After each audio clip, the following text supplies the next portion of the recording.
we'll see how much Andrey will satisfy you with the question John Mueller didn't. So it would be interesting to see.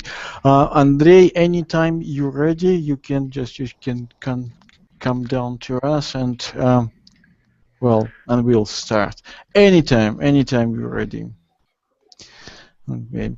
Yeah, we actually are on air, so you can start talking or doing something. Andrei, I hope you will come down to us, but obviously, okay, Bill done something. Obviously, people you tend to come later, so we are waiting for people, and I'll be adjusting some technical details. Yeah, we're still 5 minutes early, really. So. Yeah, but we don't have to start real things where we can just chat about something, I don't know, useful. Exactly. We're on Ukrainian time. For anyone in the audience who isn't familiar with this. Excellent. Yes. It's when it comes to it's good enough. Let's go. Yeah, exactly. Why not? Everybody's here. Link already been sent out, so why not? And yeah, okay. And the thing is, the problem is, I told you that for some reason player doesn't work this way. So I have to paste actually that we already started, and after that ask people to reload the page. In this case, it will work. That's why I wanted to start it kind of early before the show begins. Yeah, always fine. We've still got Andrey. Andrey's hiding for some reason. He's getting a drink. He's going. Well, I've got 5 minutes. Yeah. Well, he will do it the Russian way, I guess. Okay. Either that, or he's looking up the answer to Bill's question because now he knows the challenge is on. Okay. So he's gonna be in exactly. I still have 3 minutes. 3 minutes to go. Hopefully. Yeah, and we still have a registration. It's fun if people register. Hey guys. Oh, okay. Yeah, I was going to get myself a cup of coffee. See, told you. Give it a drink. It's not a proper Russian drink because it's not vodka, but what Yeah, but maybe it's a black Russian. I've seen it in some London's pub, black Russian, which is coffee with vodka for some reason. Okay, it's too late in the evening, gents. No vodka after 3 o'clock. Strict rules. Interesting. I can see we have more people getting here.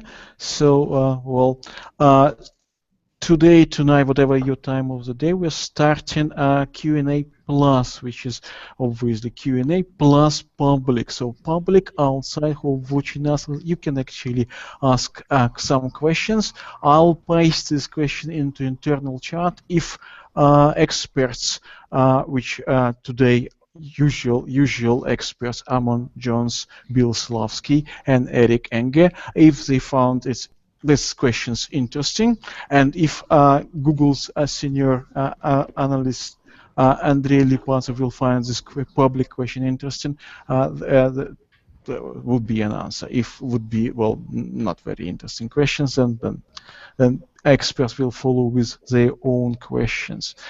Just remind you, John Mueller wasn't able to satisfy Bill Slawski's question about Dick Cheney. Bill, you have to produce this question now because nobody really knows what we are talking about. Yeah, kick off with that one. Okay, sounds good. Okay, so I've been looking at the Knowledge Graph API, Search API, and I did a search for Darth Vader. And one of the results that came up was Dick Cheney, former U.S. president. So I was wondering why Dick Cheney showed up in that. I have another question about the Knowledge Graph API, but that one puzzled me. Bill, when you search for Darth Vader, you have to use the Force.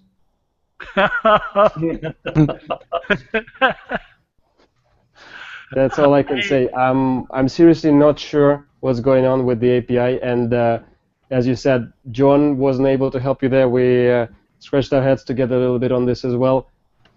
This is just things coming together, I guess. I've got really no comment on this, especially at this time of the year. Why it's this time of the year? Okay, just to insert a more serious question about the knowledge graph search API, they score the different answers that they provide with something they call result score, which is a different number and it varies a lot sometimes. So the result score for Dick Cheney as Darth Vader was around 282.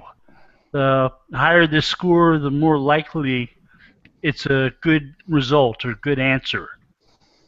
So I've seen results that are up in the 800s, 900s for different things. And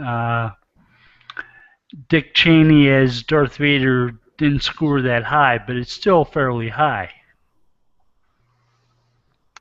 So what's the question? There's no indication of how actually a result score is derived. All right. What it's a measure of. I don't think I can answer that one for you right now, but I can definitely take it up, right? And if you guys want to have a bit more info on that, I think it makes sense to look into that in depth and see what, if anything, we are sharing on that. If we have any materials already available, if we do, I'll dig that up for you. And if there's anything we want to add to that, I'll definitely find out for you. Cool. All right, so maybe I can take this in a different direction. What's going on with Penguin at this point, and what's the plans for an update there? Do we have any general idea on the time horizon for that? I think Penguin is just behind Ammon, but behind his other shoulder, and we can't see him. So Yeah, I see that. Yes. Well, that's why I did that, Ammon. I did ask about Penguin because of the panda. I was prepared for the panda because, you know. We'll get there. I think, actually, if you don't mind, I can cover both at once. Absolutely. It's been, funnily enough, it's a question. I'm getting to like this question because I've been answering it quite a lot recently, so I'm getting quite good at the flow. We'll see if I can pull it off in English as well. I know that Gary was commenting a little bit about this, and so was John, and we talked also a little bit about this ourselves, and there's been quite a few emails going back and forth as to how do we even talk about these things in a way that is more productive and less confusing. And there were questions I think you guys wanted to talk about the coreness or the core ranking algorithm and that sort of stuff. And then again, we went a little bit back and forth with Gary on what are we even talking about here. And I guess, so there's two things. First of all, there's a metaphor that is not mine, but I will borrow it happily from Gary, about cars. And at first I didn't understand it, but bear with me. The parts of the engine apparently were not always part of the engine. And the example he gave me was the starter. It used to be a big external stick that you plugged into the front of the car and then you twisted it. And now younger viewers will have no idea what I'm talking about, but believe me, watch some older movies. But then eventually, spark plugs, everything, it just came and became part of the engine and is now under the hood and nobody even knows how it works. So if you want to think about what's core and what's not core for us, the analogy would be something like this. It's less about the functionality of the thing, which probably doesn't change that much over time. It's more about how we perceive it in the context of the algorithm itself. As in, do we still think, oh, this is an experimental thing that's been running for a while and we're still not sure how long it's going to last? Or is it, yeah, obviously, it's like PageRank. It's at the heart of it. It's always going to be there, at least in the foreseeable future. And therefore, we might call it, in certain contexts, core part of the algorithm. As for the updates, back to your original question. And I think this has been going on in an interesting circle between Hangouts that we do, and then conferences that Gary does, and then Hangouts that John does, and then questions get asked, answered, and then they get re-asked with a slightly different answer. I'll take a stab at a canonical one, and then see if we still have to modify that again. But that's the way I see it. So, and you will understand, and obviously I hope most of our users will be very comfortable with this description as well. We have, on the one hand, the big launches. So somebody sits down, a team of engineers sits down, writes up a whole bunch of code, runs some tests, sees how that affects a sample of results, how they compare to each other, are they better, are they worse, they get some stats back on that. Then they go to the launch committee and say, look, I mean, if we do this thing, our results will be so much better. This is the percentage change, this is the happy users and all that stuff. The launch committee goes, okay, fair enough, what are the losses, what are the gains? Sounds good, let's launch this. And that would be something like what Penguin was, what Panda was. Somebody sat down, wrote this huge chunk of code that was going to make a huge difference. That code, right, and that's a big change, that's a big launch. That's something we could talk about. That code is not necessarily static after that. It might not change for years. No one might touch it for a really long time. Or on the contrary, it might be something that engineers will keep submitting change lists for every week to be tweaking little things. How do you treat that? If somebody goes in and tweaks one line of code among thousands of lines of code, is that an update? Is that a launch? What is that? It does go through approvals. There are people who look at each other's change lists. There's a quality check procedure in place. How do we qualify that? If somebody tweaks that little thing, has that Penguin been updated every day? Or do we wait until 5 lines of code have been changed, or 55, or 500? So that makes it more difficult to talk about it in those terms, because small incremental changes like that may or may not happen to different elements of the code simultaneously, separately, as you well know. And you can imagine any machine system would be exactly the same. And then the third part of it is the data collected by these algorithms and processed by them. Primarily the URLs, the websites, and maybe some additional meta information around that. Our primary way of acquiring information about the web is crawling, right? So there's crawler bots out there, Google bots that fetch, render, help index. There are systems which use that. There are systems which might go and look for something themselves. There are systems that would go and talk to the results of what we fetch continuously. There are those that would do it less regularly. And the same system might do it at different intervals, depending on different conditions. What this means, for example, is that imagine we have a bunch of URLs affected by Penguin. So it's a list. Parts of that list will not change for a very long time. Parts of that list might change much more often. Parts of them will change because we crawled those URLs again. Parts of them will change because Penguin decided that it's time to see if this is still relevant, or something else has changed that triggered the need to revisit a page. So, at least in my head, this picture is reasonably straightforward and clear. Like, there's a lot of moving parts, and here's how they move. But as a result, talking about monthly updates or weekly updates or even yearly updates becomes, to me at least, less meaningful, because you're not really sure what are you talking about. And at the end of the day, what you, I suppose, care about the most is a particular URL, is a particular site right now still affected by the issues that led to the application of a particular algorithm in the first place. So if we back up a little bit, the notion of core, it seems like at a very high level, we could say that it's considered core when, well, it has something to do with the level of internal acceptance of the stability of an algorithm. Is that fair to say? So yeah, the way he described it was easy. Once they've forgotten how it works, it's core. That's exactly right.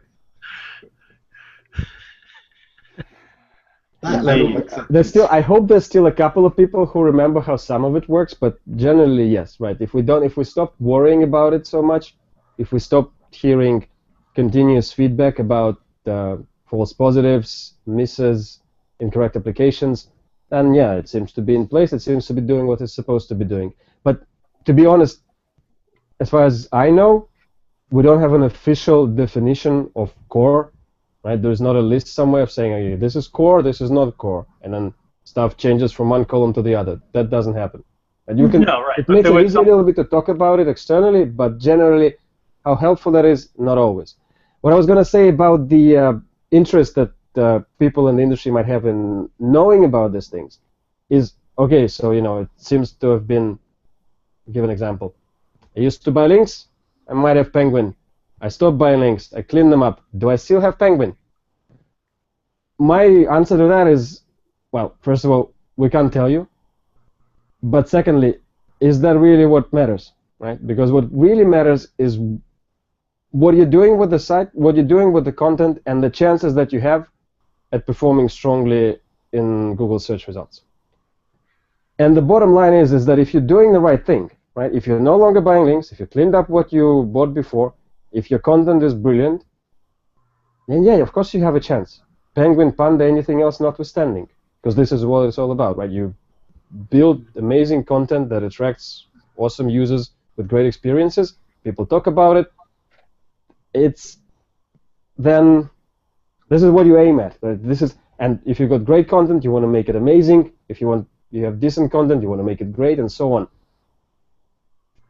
Whether you do or do not right now have Panda or Penguin or some other animal dancing behind you, how helpful is that information, right? What does that tell you? You might say, oh, well, I mean, if let's say, for example, a page still has Penguin applied to it, that means I still need to do something about my backlinks profile. But the thing is, the way we see it, you should know yourself whether you still have something to do with your backlinks profile. And if you think you're fine, right? If you give yourself an honest, in your own honest opinion, everything that is reasonably possible and necessary has been done, you're good. Stop worrying about it. Start worrying about all the things that are going to happen to us in 2016. There's another point. We do need to find a better mascot.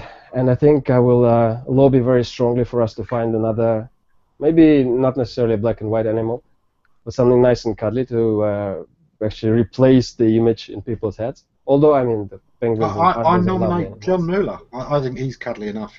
Just John as a mascot. Yeah, John for mascot. I will open up a voting system inside of the team and see if we can vote John up.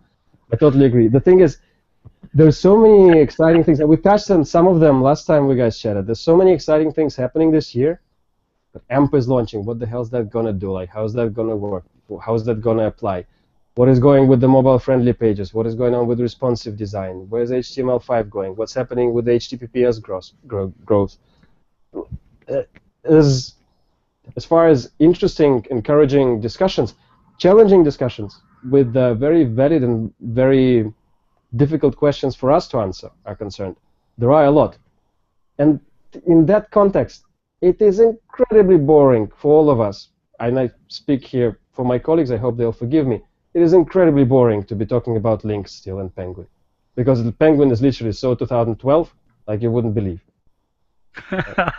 I'd just like to follow on, actually, because we got into core.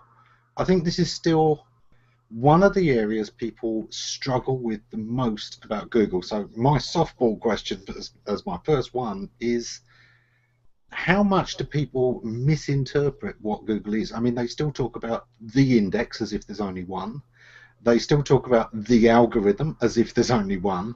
And is this a real problem for people? Do we need a new diagram of roughly the anatomy of a search engine, of the fact that different interfaces can have different algorithms applied? You know, the mobile search algorithm, the main one, the one that pulls it together, can be completely different from the desktop algorithm, and the different indexes pulled at any time can vary by the query and the nature of the query and the time and all kinds of other things. That is a great question, Ammon, and thank you for that. I think it's one of those, exactly. It's one of those tough but good questions, which it makes sense to think about. I don't think I have an exact answer for you. I can sort of experiment a little bit here with you and tell you what I think about this. So there's probably your first question, whether we need a new diagram. I don't know. I think the key question here is to answer for whom. Who is the target audience of this? We are very keenly aware that on the one hand, we have leaders of the industry, such as you guys, whom we love being challenged by, because you ask us uncomfortable, difficult questions, which actually drive the growth and development. And there it makes sense to, of course, provide in-depth, detailed descriptions of how things actually work, so there are fewer misconceptions. On the other hand, we are acutely aware that there are billions of new users coming online, potentially over the next couple of years. Among those billions of new users, there will be millions of content creators. The majority of them don't give the minor hoot on how many indexes there are, on how the algorithm works. They have businesses, they have projects, they have services. We would like them to do the right thing in terms of us being able to find their content and provide it, and explain what it is that needs to be done in simple terms, and say, guys, you don't need to worry about it. This is not rocket science. This is just search engine science. Make sure your site is indexed. There's no index. You didn't robot out the wrong thing, and check it in the mobile-friendly testing tool, and you're good. So that is our message for literally hundreds of millions of content creators out there. And in that sense, we like to simplify. And in that sense, it is also true that there is one index. For example, in the terms of the mobile and the desktop stuff, for now we're pulling out the rabbits out of the same hat, right? For both the mobile and the desktop results, we just, once we pulled them, we decide where to put them differently. And it's, as far as those guys, those content creators are concerned, agency clients, SEO company clients, I think that, I hope, this is better for them. This is less confusing. It's not, oh my god, SEO, what the hell is this? I'm never going to be able to understand how search engines work. Not really. There's an index, there's some pages, take pages, put in the index, display them in results.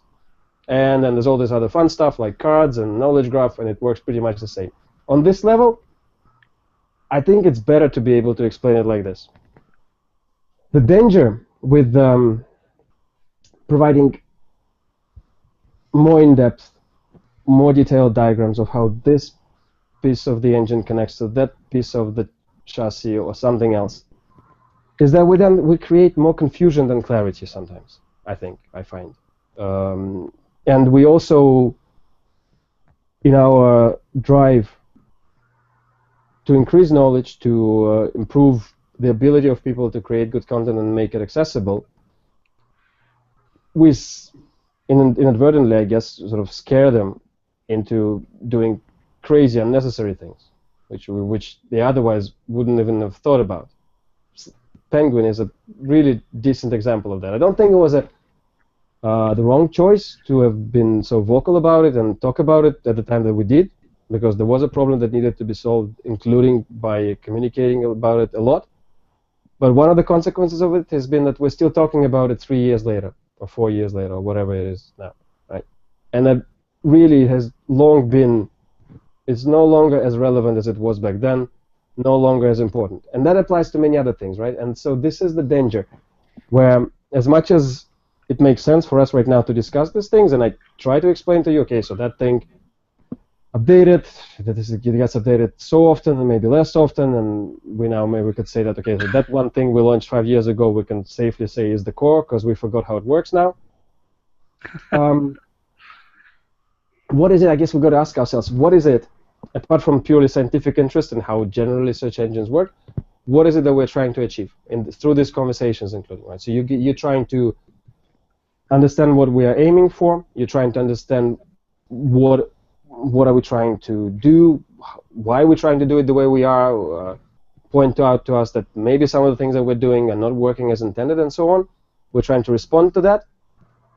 And we have a common goal there, right? To make sure that people who ultimately want to make sure that their content is discoverable reach that goal. Right?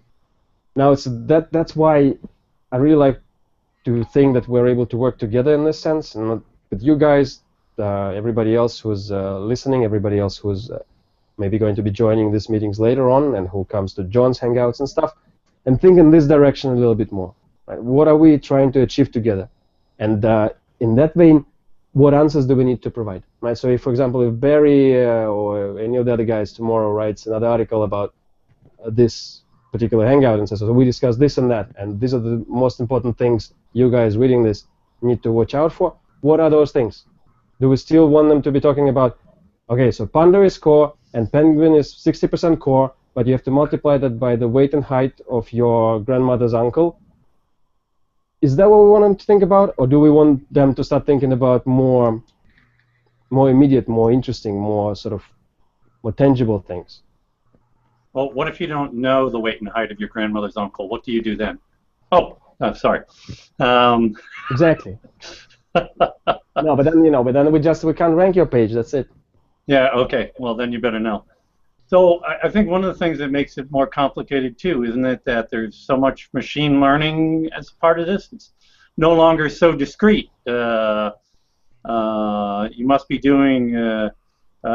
Obviously, there's been a lot of supervised learning, but I imagine you've gotten into a lot of unsupervised learning where you're not even sure what all the elements are at this point. Would that be fair to say? So it gets even harder and harder to actually describe. What is definitely fair to say is that there's a lot of levels at which machine learning is being implemented as well, and I can see, and I'm actually quite excited about it, that we are getting to have it as the life and blood of diverse sections of the search team, where even people working on smaller scale projects are from the beginning thinking about how can we potentially use machine learning to speed this up, to improve the results.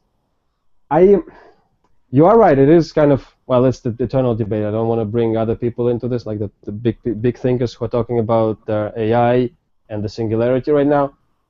Maybe this is not the right forum to be discussing these things, but of course they're present. And then even on our little level, yeah, once you don't really know exactly how something works, is that okay? Is it okay to be comfortable enough that you know the basic principles and where it all started?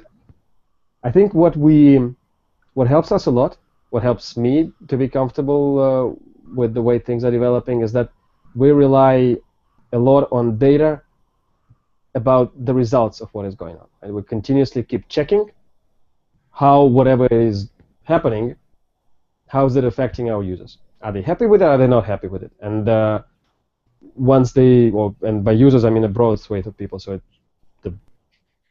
broadly the internet users and broadly search users, but also of course content creators and SEOs and agencies and all the people who provide us with the feedback, right? And if there's something patently wrong with what we're doing, you can still go back, turn things off, turn things on, look under the hood, and as you said, switch from unsupervised to supervised, see if that changes something.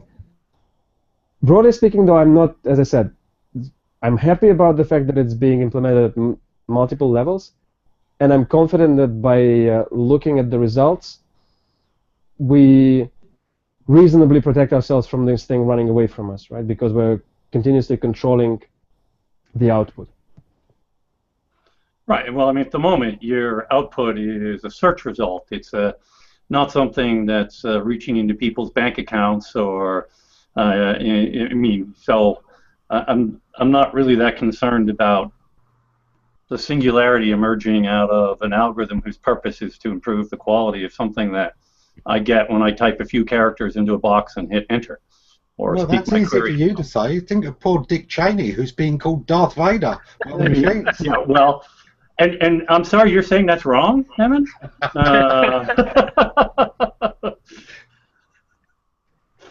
I think the thing about that, Eric, also, what you bring up, it's interesting also that you would look at it that way. It just highlights to me something. Back to my favorite hobby horse of what we should be focusing on. This is an interesting point that you make. That this is a simple thing that responds to a couple of things that you type. And you and I will be, most people present, will be thinking about our interactions with the search engine like this for a while. But to be honest, I don't so much type on this anymore. Right? No, absolutely. So that's the nugget, right? Where the input and output, the contextual input, so the input, which is insane when you think about it. This device is receiving input right now relevant to me and my potential needs without me even interacting with it, just on the basis of what I am, of what time it is, what else, I don't know, what's in my calendar, for example.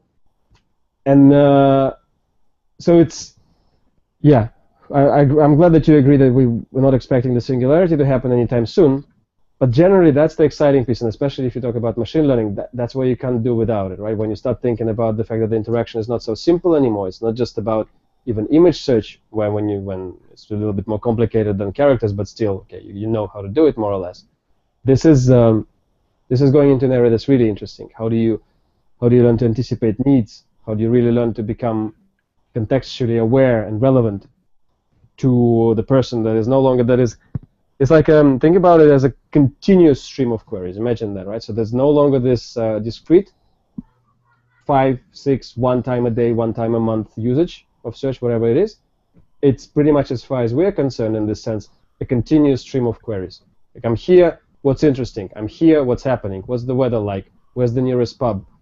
Where are my friends? All of this, right? What are they doing? What are they saying? The users are in fact continuously asking us all of that, and that's pretty crazy when you think about it. Mm-hmm. Yeah. So one of the things that I've found interesting in terms of SEO recently has been the changes to search results and things like the growth of knowledge knowledge panels,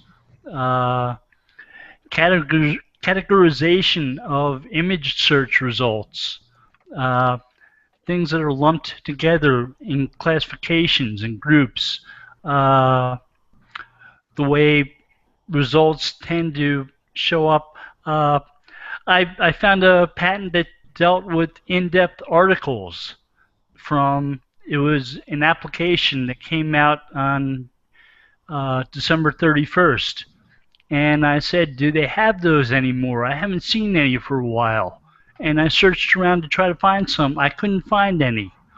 Have people stopped clicking on them? Have Google said, we're not going to show these anymore? Have they disappeared? I'm worried about them. They're actually still there.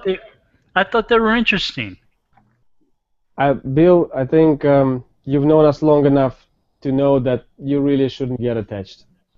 This general attachment is absolutely there. Let's stay attached. But particular features, they'll come and go as relevance fluctuates. As far as the in-depth articles are concerned, I checked it out. The help center article is still there. It's still a feature. It's still working. I don't think we've officially deprecated it. I haven't heard, and when I checked with the guys, I haven't heard of any plans to deprecate it. On the other hand, I haven't recently heard any plans to develop it in particular. So take it for what it is. It's still there. Actually, they no longer. If you search on electronics, for example, at the bottom of the page, Bill, you'll see a little right underneath the Wikipedia article. You'll see a faint line across, and then you'll see 3 stories that show up from Nature.com, The Atlantic, and Scientific American, and then another faint line underneath that. And that's the in-depth articles feature. It's still alive and well. It's just not called out so much in the UI. So the articles still show up. Okay, I've noticed in the news type articles appearing with regularity. They still show up. They're fairly popular. You search for David Bowie related topic and you'll see an in the news article because there seems to be a lot of news articles related to him recently. And by the way, Andrey, am I wrong about that? I mean, I've been convinced that those articles, they're just not, it doesn't say in-depth articles anymore, but I think those are, in fact, from that feature. It might be. I'll probably need to double check that query myself to confirm for you what feature that is. I've been discovering a lot of feature names recently in terms of like what we call them internally, what's going on externally with them. As I said, there's changes. There's a lot of them, and then you will see what I've been asked a lot recently about what the way we display tabulated data, for example, for the structured data, not even marked up, but just presented on pages in table form, and how we sometimes surface that on top. So I think in that sense we'll keep on trying a lot of different things there. I want to let you on to something that Bill mentioned, and it's actually because it was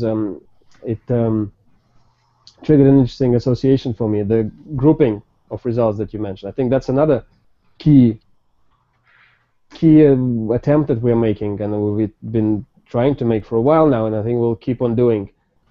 Amit has talked about this quite a bit as well. The journeys of users, right? The desire to be taken and sort of led and encouraged to proceed, especially on mobile devices, but I wouldn't even say necessarily only on mobile devices, but in general, the modern search user kind of, and again, we're talking about broadly. I know for a fact that I will get probably, hopefully, comments about this saying that how more advanced users are maybe not like that, but there are a lot of users who are happy to be provided with encouragement and leads to more and more interesting information related, grouped in groups, leading, let's say, from food to restaurants, from restaurants to particular types of restaurants, from particular types of restaurants to locations of those types of restaurants, ordering, reservations. So this kind of beginning with the first interest, or I'm kind of hungry, and in a few minutes you've either ordered food or booked a table, or I'm kind of bored, and in a few minutes you found a book to read or a film to watch, or some other discovery that you're interested in. And these journeys, those groupings you're talking about, I think are definitely part of our attempt to encourage and create those journeys, but more broadly we'll be trying all we can to sort of to make them smoother, to make them better. And whether it's in-depth articles that are at the end of those journeys, or whether it's some other answer or solution that we provide there, this is what we're going to aim for. We're going to be trying to say, okay, you came to us, and for years we didn't really know what you wanted, barring what you just told us. And you might have told us some crazy long-tail thing that we don't really understand. But we really want to find out, and we really want to present you with an environment where you can help us find out, right? Using what we know about you and also some hints from you. And here is your solution. And I guess that's what we're trying to do. That fits well with the patent that I was talking about dealing with the in-depth articles. It said that there are times when they might use certain queries on certain topics as triggering events to show in-depth articles. And I said, I'd like to see that. I just hope we still have in-depth articles, because I'm not quite convinced that we do.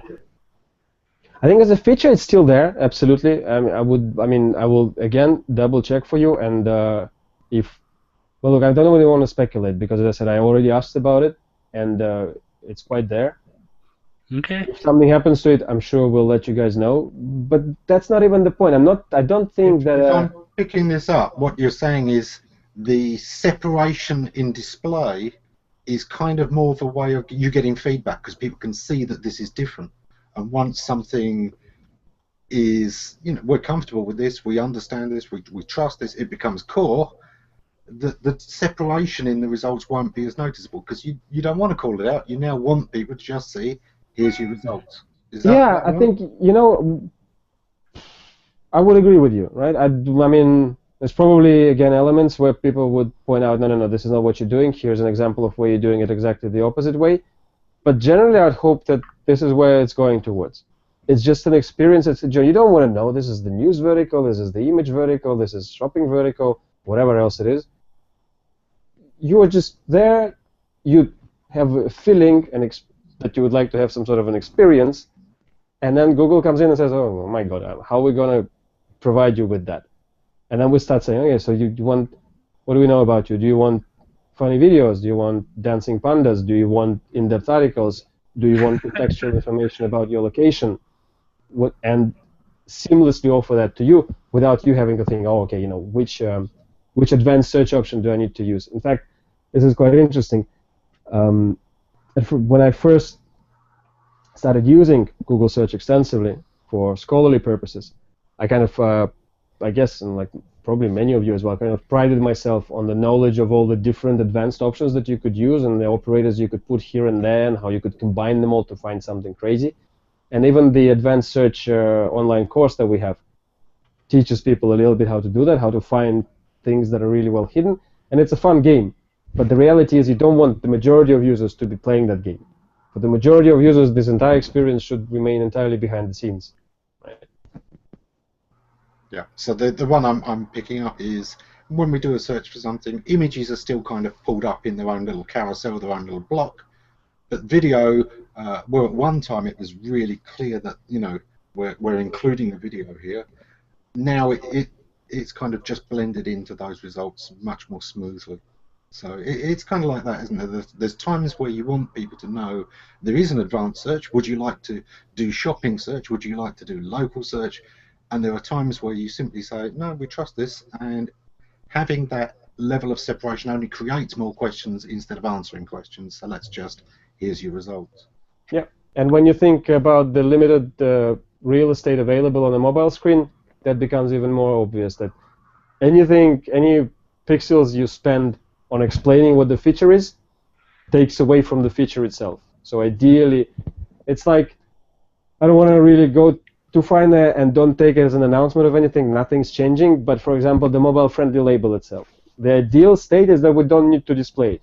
And it becomes completely obvious that if this result is showing on a mobile phone, on a smartphone, then yeah, of course it's mobile-friendly.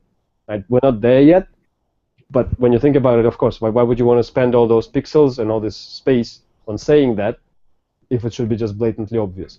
It will take some time to get there, but this is the logic. Some results have what they call a prompt that begins a result. Did you mean this spelling of this word? And you can click on it and see results that include that spelling. Or Google's been showing recently what's hot and what's nearby type results. Yeah. Mm-hmm. And you can click on those and find answers to those. And it seems like you've been looking for that type of thing.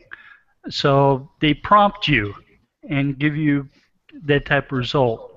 I think that prompt won't go away, but it's a good type of result because it does let people investigate those types of things if they want to find out more. Yeah, Bill, I mean, more specifically to the nearby and the what's hot, we'll see where that experiment goes. As far as I understand right now, it's just it's the very experimental stage to get the feedback of how it even works. But again, right, obviously, ideally, you just not have to ask. You just offer this information contextually. Yeah. But in order to be able to understand what it is that people actually want, we do have to get data from them. And that's always a good way, isn't it? Because with the prompt, you are soliciting feedback from the audience. And if a huge number always want this thing, then that's the thing that might make you say, do you know what, let's always put this in. Or if a tiny proportion are clicking through, that's when you say, yeah, okay, we won't really bother with this. It's not very popular. That's exactly right. So you mentioned ideally at some point when you're on a mobile device, you'll just know it's mobile friendly because that's what you're being served. And so that kind of gets into the whole conversation about what you are doing about mobile versus desktop environments and how you're viewing those two environments in terms of what you're doing. I think the key, the foundation of the strategy in that sense is to think about cross-platform development and cross-device development, to stop thinking about just the dichotomy of desktop and versus mobile, but rather from the beginning start thinking about the fact that although clearly the penetration of wearables or smart cars is nowhere near broad enough to be relying on it completely, but it is conceivable that it is within very near future that we'll have to worry about it. Well, exactly, right? That we have not so much to worry about it, but deal with it in a more immediate way. Whereas right now, still, of course, it's the early adopters. There's still a lot of kinks. Maybe the standards are not quite there yet, but it's on the way, right? It's not going to go anywhere. So the foundation of that platform, to answer your question, is this. So it's not just smartphones versus desktop anymore. It's conceptually how we're going to serve all of these devices. How basically, and I know it sounds a little bit just well, it's hot air, but we do want to focus on the user rather than on the device that they're using, right? And then they make that device that they're using just part of the equation, part of their needs and part of their environment. Back to sort of desktop and mobile experiences. Journeys that I mentioned before are a big part of the way we think about it now. So what are these? I think well, I can't say that we fully understood, but there's a lot of data, a lot of experience with desktop user journeys. What we are really trying to work out now, what are the mobile user journeys? How do they become cross-device journeys, switching from desktop to mobile to offline to some other device? How does that all connect together, and how that experience can be served? You can think about it. What are the exact examples of things that we do to facilitate that? Two-factor authentication, on the one hand, increasing its availability and adoption, on the other hand, making it simpler and simpler. Allowing people to, for example, to simplify the sign-in process, to switch away from logins and passwords to other things that could potentially be used, like phone numbers, stuff like this. How can all of this be combined to simplify journeys again? Searches. This is not new. Preserving, although I'm saying it's not new, it's not that old. Chrome being able to know, independently of where you are, what you were looking for, where it was. Search, keeping your history and saying, oh, it doesn't matter where you are, I still know what you're interested in. Here it is. You know, or like you were looking at this 10 days ago back in Dublin. Now you flew over to Germany. Well, you know, this seems to be relevant to you right now. So that is what is most present in our mind. How to keep those things connected with the user and follow him through or her through wherever they are, geographically and device-wise, and keep the journey seamless. And at the same time, and this is the biggest challenge, and I myself, it's not like I can't sleep because of it, but it does trouble me. How are we going to deal with the breadth and availability of different platforms and devices and modes of displaying information? And more importantly, and again, and you might want to look up some of the stuff that Amit has been saying about this, has been a real eye-opener for me, the modes of input and output. And if you, very basically, it's tactile, auditory, and visual, right? It can be both in and out. And you can combine them, right? There's 3 variables, well, it's 6 if it's output and input. So you can imagine the ways in which you can combine 6 variables. There are a lot. It's not inconceivable, but for a simple, humble search engine, that's quite a bit. How are they all combined? How do users expect to combine them? More importantly, how they don't even expect to combine them because they don't know that it's possible. And what can we do there to provide those connections and make them possible? Simple things that we've introduced recently were things like voice search on your mobile device, right? And all of a sudden, boom, yep, 2 years later, yeah, of course you can search using your voice. Who could have thought that was a thing 5 years ago? People are still saying, now speech recognition is years away. Now it's just part of how we work. And this is the thing for us, like connecting the journeys across devices and understanding how do we serve the need regardless of the platform that we're on. That is the biggest challenge, is the most interesting challenge as well. Yeah. I think one of the things that really fascinated me about voice search was how many extra clues there are, as in, is there an accent? Where is this voice coming from? So that was where you're putting in the location-based device. And all of these kind of things. So you may have an idea when somebody's from out of town because they're in this location, but their accent is very clearly from somewhere else. And all of those kind of things can provide little contextual clues. I imagine that some of the things you've built in the past anyway, such as the cookies and tracking the history, play a huge part in helping make these things even more personal.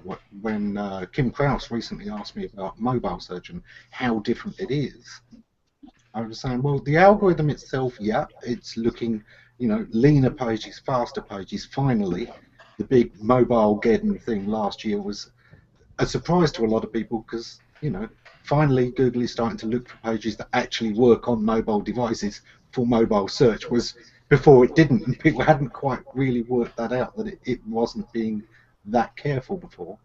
But I'd also say that now, if you regularly use a mobile device, then your preference for pages on that are already going to be in your history to an extent, and therefore different to the cookie history that's on your desktop machine, where you might often go for longer articles and longer pages and prefer this source and that source. So those kind of things, that's already built in a way, isn't it? And it can amplify.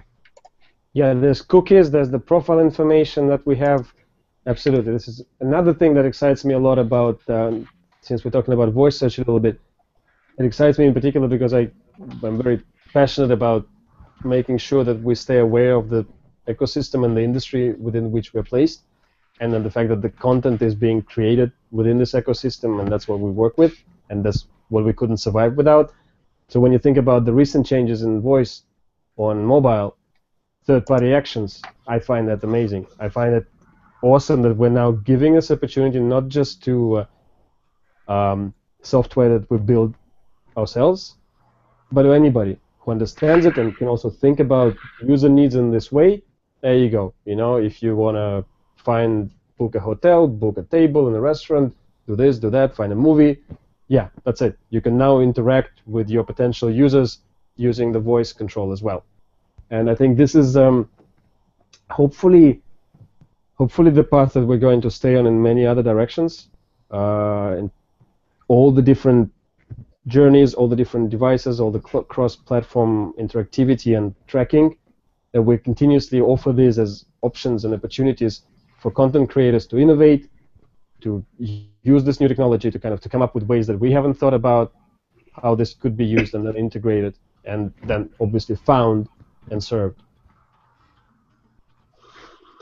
So responsive web design, just to bring that up for a moment, is that I always have this thing in the back of my head that says that, well, responsive is kind of like taking a desktop version of a site and cramming it down into a smaller screen, you know.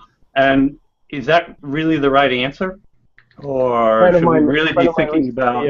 Yeah, I know what you're talking about. He recently sent me a GIF animation of responsive web design. It was basically somebody's face on a desktop screen looking fine and then just being squished like in a, you know, sort of car crasher thing. That's responsive web design for you. There is a certain element of truth to that, I must agree. I think getting responsive design exactly right is not trivial. I've seen examples of it being done really elegantly and really well. I've also seen very poor solutions, which in fact take away from the functionality on a mobile device, in fact. And if you read some of the more techie blogs, and if you publish, in fact, on some of the more techie platforms like we do sometimes, the comments that you get about that, they tell you a lot, right? People say, yeah, all this mobile, give me back I don't care about the size of my screen, give me back the big website with all the information that I need, because, you know, why are you taking it away from me? So there's that difficulty, but I think as a technology, as an approach, in itself, responsive web design can be done really well, and it can serve, in fact, to, you know, in my mind, to simplify and improve the user experience on all devices. Because if you start thinking, okay, so I only have this much real estate to get the user to find, well, the solution that they were looking for, some sort of call to action, some sort of a conversion for me as a content creator.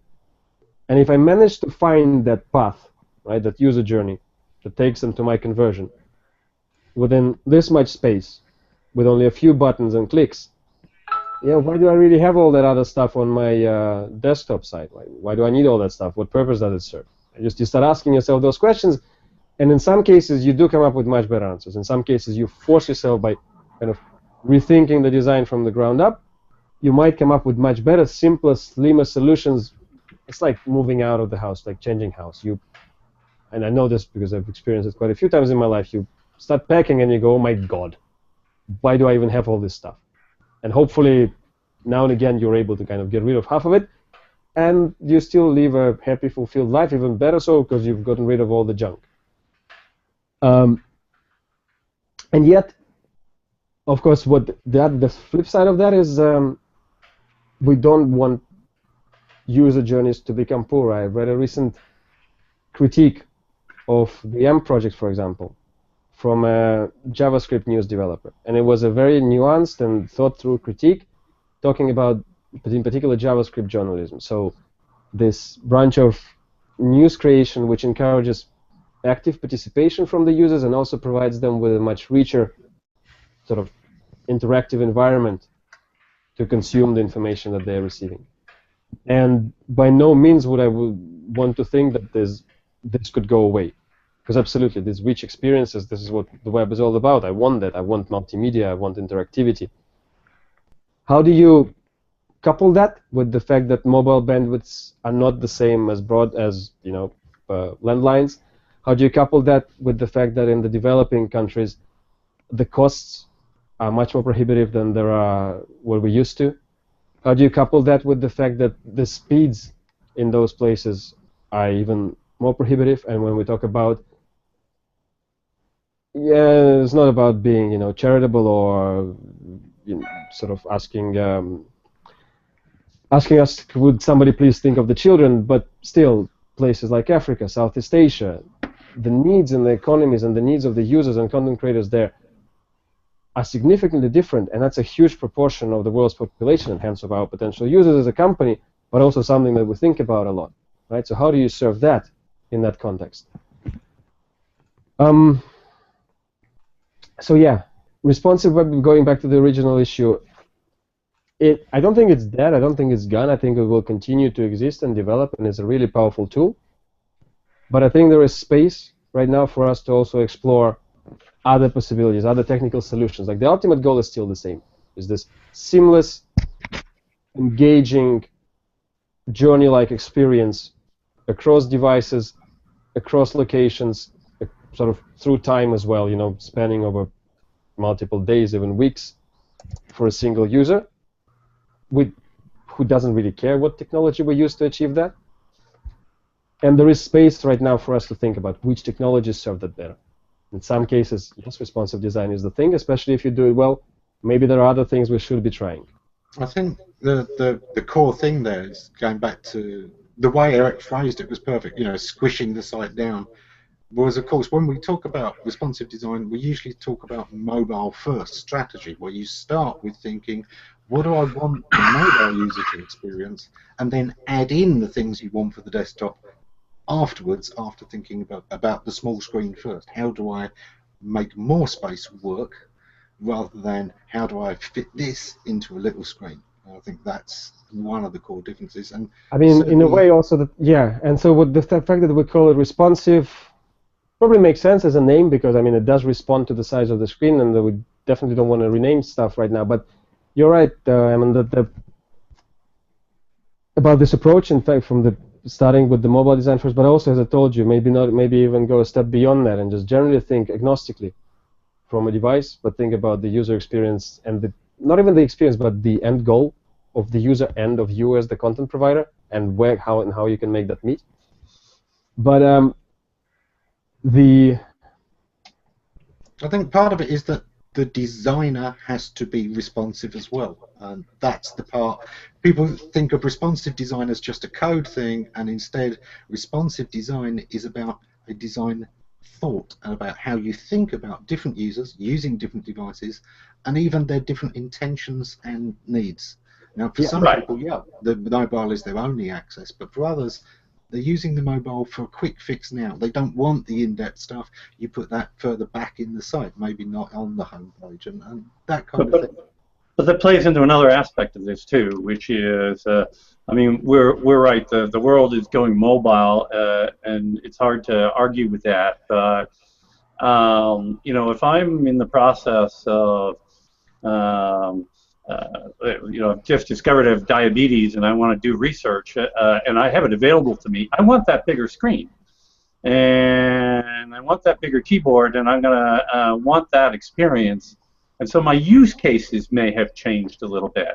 But Eric, don't you think? I mean, God forbid that this is and diabetes is absolutely terrible, and there's other. I mean, when you start talking about medical information, it's obviously the worst when you're forced to be making this kind of searches. But your approach to this, I catch myself thinking like this as well. No, but seriously, I can't be doing with this. Give me my laptop. Give me my desktop. I need stuff. That's because we are failing our users at the moment. And I'm using the royal we here for all of us. If you feel like that experience is impossible to achieve on a mobile device, that's not a problem of the content. That's the problem. It's not the problem of the device. It's not the device's problem. That's the content creator's problem. We haven't learned how to enable those journeys, how to enable those solutions on the mobile device. You shouldn't think like this. You shouldn't think it impossible to do diabetes research, find a new house, buy a ticket to the moon, or buy a new pair of scissors on a mobile device. It should be natural to you. You know, and also part of this solution would be also something that I touched upon with the combination of the input and output modes. Because again, we are now quite used, and of course it is by far the most powerful, I would say, at the moment still, method of input-output. You have tactile input, visual output, but we need to work with it more. When audio input, right, and maybe audio output becomes much better than what it is right now, wouldn't you be okay to ask the questions that you want to ask in a natural form and get concise, specific information back in an audio format? Why not? Right? You're walking around somewhere, you discreetly ask the question that you need to know, and as you continue on your journey, relevant information gets delivered to you. And imagine you could, if you start, well, it's a little bit sci-fi, but still, integrating eye movements or hand gestures to bookmark particular places for later, to say, okay, this in fact I would like to read, or this, this phone number I would like to ring up later, and so on. Right? So we are now not used to thinking about it in those terms, but that doesn't mean that we shouldn't. That doesn't mean that because that is not possible right now, we should go back to thinking, oh, you know what, as far as medical information is concerned, should all be on a big screen in long articles. I think we could do with thinking a little bit about the next steps. Right, but it does highlight for us, this whole discussion, just how much further the industry as a whole has to go. Because we're just scratching the surface here, really getting to the bottom. At the moment, we've been talking, we're there with voice search, and we've seen, some early discussion on the idea of, being able to say, what's it like in Marbella at the moment? What time is the next flight? Get me a ticket on that should be the next part. But also, how about being able to look up a medical condition and make an appointment all by voice with your phone? And that's the kind of thing where we need to go, isn't it? It's where we need the incredibly difficult, right, to get it right, because the responsibility, getting the wrong flight to Marbella can be annoying. Getting the wrong doctor for your diabetes appointment is life critical. So the responsibility and the difficulty there increases tremendously. But that's what the exciting challenge is. And the thing is, I've been rereading a lot of 50s and 60s sci-fi lately. It is amazing how far behind we are in a lot of things that people took for granted. I just finished 2001 Odyssey, Space Odyssey recently, and it's by far the best predictor of what could be potentially happening, but by God, Clark thought that in the 90s we'd have bases on the moon. But Clark did not, you think there's bits in there where they're trying to communicate, and you're like, why don't you just call? What's all this? Why is this so difficult? Like, are you you're in orbit around Earth? Why don't you just connect? And you need information. Why don't you just look it up? This revolution that we've experienced in information exchange and availability has been beyond the wildest dreams of the majority of recent sci-fi writers. And I think we can afford a little bit to think that this particular path can last us a fair few years. We're not quite at the end of it yet. Right? These changes in what you've been saying and being able to look up, and I see Anton mentioning in the comments that some information like address and postal code he would like in writing, but let me ask you, for what purpose? Right? Because, again, this is the ways we're used to preserving things. Right? Think about Sherlock Holmes, who was one of the first, people, I was going to say characters, to say, yeah, you know what, I have a limited capacity in my brain, I'm not going to remember whether the sun goes around the earth or the other way around. It doesn't matter. It's a little bit like this. What do you want to remember? What do you want to write down? As long as it's easy for you to say, you know, send a parcel to this guy, this person over there. And you don't need to remember the postal address. You don't need to write it down. Exactly. As long as you're just able get to... your self-driving car and it takes you there. Right? And when you go into the self-driving car, you don't need to pull up your notepad and say, so where is my friend so-and-so live? You say, yeah, my friend so-and-so, let's go. You know? Well, I'm not sure. But it certainly is one of those things where you could simply, by voice, say, can you send that to me my email? And it's done. There's the information. It's sent over. Right. Yeah, but Eric won't get it because he's got 2 emails. I know. I'll send it Well, there you go. Thank you for bringing that out, Anton. I appreciate that. Yeah. So, but it's a fascinating time. There's no question about that. So there's a lot that's got to change in people's expectations, and there's a certain comfort in knowing how it works, right? And commanding the details. And a lot of where this is going is that you won't know how it works, and there's sort of a process to getting comfortable with that, especially when you're dealing with, I'll call us all technicians here on the phone, where we make a living by knowing how it works. Look, yeah, and I think this is I mean, we are kind of probably close to wrapping up, and this isn't a bad place to kind of maybe leave a parting note from my side. I think I am excited, I'm terribly excited to be in a place where I have no idea what's going on, right? And I just, every morning I come to work and I go, what's going on? What is all this new stuff? And that's exciting, that's what keeps me going. I think you guys know that feeling and you enjoy that too as well. And yet, the other thing that keeps me going is the tremendous responsibility that we have, both for people who rely on receiving the information and the solutions that they're looking for, because they've come to rely on it, and then you kind of become responsible for providing it, and also the creators of that content, creators of that information. They are, you know, we do continue, and I continue to emphasize every time, your business model should not rely on one single point of entry, on one single source of traffic, but people live in an ecosystem, and people have a business to run, and services to offer, and employees to feed, and so on. And there's a tremendous sense of responsibility there for us. And this, I guess, alongside with what I've been saying before, what our main priorities are for the year, and maybe a bit beyond that, this tremendous sense of responsibility and this tremendous desire to do the right thing, both by our users and by the industry, which allows all of this to work, is what's going to guide us. And I do, therefore, you know, encourage you guys in particular to keep pestering us and asking those uncomfortable questions and say, you know, guys, this thing you did, that just doesn't work. Or in fact, sometimes now and again, it's also nice when you say that thing you did was absolutely amazing. That kind of helps, you know, just to keep doing that stuff if it works. So yeah, and I'm absolutely over the moon with the conversation that we've had today. If you guys want to keep doing these things in this company or in an extended company, whichever way you like, I'd love to keep on doing this stuff. Oh, yes, it's a good time to announce we will have another one. It's going to be 23rd of March, and it will be all okay. It will be Andrey Lipattsev, Ammon Jones, Bill Slawski, Eric Enge, and Rand Fishkin next time. Yep, Looking forward to it. Looking forward to it. Yeah. Yeah. All right, guys. There will be. I hope there will be interesting news by then between now and March. So it will be stuff for us to discuss. Well, if not, the SEO world is very good at making it up. So. Yeah. Oh, there you go. And we need Penguin next time, Ammon. We need to have one of those. New mascot, please. Yeah. No, I'm going to have a little dancing John Mueller by then. So I think that would be even better because then people can say, "Oh, my website's been Muellered." But the thing is, the challenge, the thing is, the joke's on you, because if you've seen John dance, that's, if you want to be lifelike, you got to work really hard.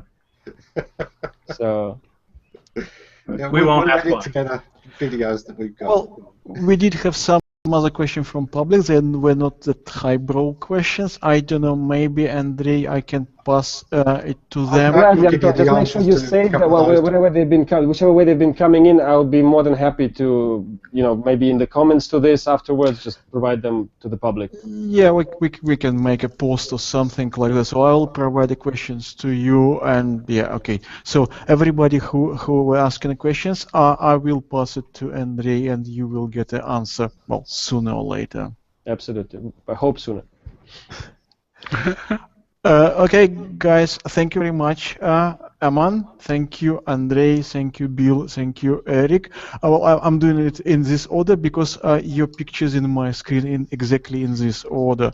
So I'm trying to live like Google tell me to live. So Ammon is first, and then Andrew, and then Bill, and then Eric. I don't know why, but it's Hangouts. Yeah, it's all Google. It's how Andrey asked us to live. Don't remember anything. Just tell Google what you want to do. I don't know if I get the idea. Google says put me first. Trust Google. That's what. Okay, thank you guys for Thank you. tonight. Or well, for Bill it's very early. For today's conversation, Andrew, it was always a pleasure to have you here. But you didn't satisfy Bill with his with a major question about Dick Cheney. Oh, this was Talk about this in December, guys. Can we talk about this in December, or at least after whatever date in November it is that is important? Yeah, there you go. After November 4th. Yeah. Yeah. Oh, Whatever. okay. Well, okay, we will. He's not running for any office right now. I don't even want to talk about that. Okay, so I mean, of course, that way isn't running for any office. He's dead. He's blown up with the second Death Star. It's a huge disaster. Okay. Google doesn't want to talk about American politics. We're clear on it. Okay, thank you very much, and thank you everybody who were watching us on YouTube or our webpage. So in 2 months' time, we'll have a similar format conversation, but obviously it would be different issues. Okay, thank you everybody. Thank you and goodbye.